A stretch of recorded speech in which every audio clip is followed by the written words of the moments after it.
Welcome back to Shadowline News, where we decode the political moves that actually impact your generation. Right now, as we speak, former Deputy President Rigathi Gachagua is touching down at JKIA after weeks in the United States, and this homecoming is about to shake up Kenyan politics in ways that directly affect young people.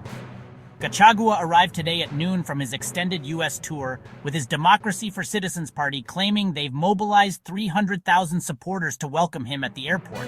But here's why this matters to you beyond the political theater. This man became an unlikely ally to Gen Z when most politicians were running scared. Let's rewind to understand what makes this return so significant. When Gen Z protests erupted over the finance bill in 2024, while President Ruto scrambled to contain the fallout and Raila walked into government, Gachagua took the risky gamble of siding with the disillusioned youth. That decision changed everything for him and potentially for young Kenyans. This U.S. trip marked Gachagua's first travel abroad since his impeachment in October 2024, but it wasn't just a vacation. While he was meeting with Kenyans in the diaspora, building international connections, and likely strategizing his political comeback, tensions were building back home about what his return would mean. Here's where the youth angle gets really interesting, and this is exactly why you need to subscribe to Shadowline News right now.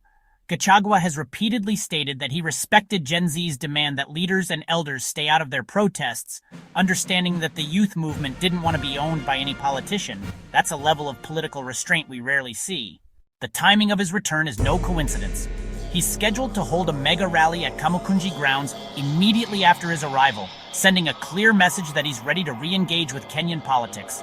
But the government has already put him on notice about unauthorized rallies, setting up a potential confrontation. What makes Gachagua's relationship with youth unique is how it developed. He was accused by President Ruto of being linked to the Gen Z protests as part of a strategy to justify his impeachment, but the timeline doesn't add up. As former Makueni Governor Kivutha Kibwana pointed out, Mountain Man RG was impeached October 2024. Gen Z uprising happened June 2024. Help me with the maths. The real story is that Gachagua found himself politically isolated after supporting youth concerns at a time when the establishment wanted them silenced. His impeachment came months after he had already positioned himself as sympathetic to Gen Z grievances about governance, corruption, and economic opportunities. But let's be real about what this homecoming actually means for young Kenyans. Gachagua represents something that resonates with youth frustrations. He's the politician who got punished for not falling in line, who paid a political price for questioning the system. That's a powerful narrative for a generation that feels unheard. However, and this is crucial, being supportive of youth movements doesn't automatically make someone a youth champion. The test will be whether Gachagua's political revival translates into concrete policies and opportunities for young people, or if it's just tactical positioning. Here's why you should hit that notification bell. Because the next few weeks will reveal Gachagua's true intentions. Will he use his connection with Gen Z to build genuine youth-focused policies, or was the support just convenient political positioning? We're going to track this closely. The broader context matters too. The Gen Z protests fundamentally changed Kenyan politics, creating space for politicians who were willing to challenge the status quo. Gachagua's return represents a test of whether that political shift has staying power or if it was just a momentary disruption. For young Kenyans watching this unfold, the key question isn't whether Gachagua is genuine.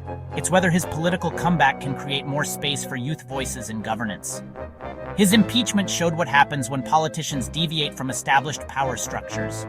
His return shows whether there's still appetite for that kind of political risk-taking. The opposition parties are reportedly excited about his return, seeing him as a potential disruptor in Mount Kenya politics. But for youth, the excitement should be measured. Political alliances shift quickly, and yesterday's youth ally can become tomorrow's establishment figure. What's undeniable is that Gachagua's political journey has been tied to his relationship with Gen Z concerns.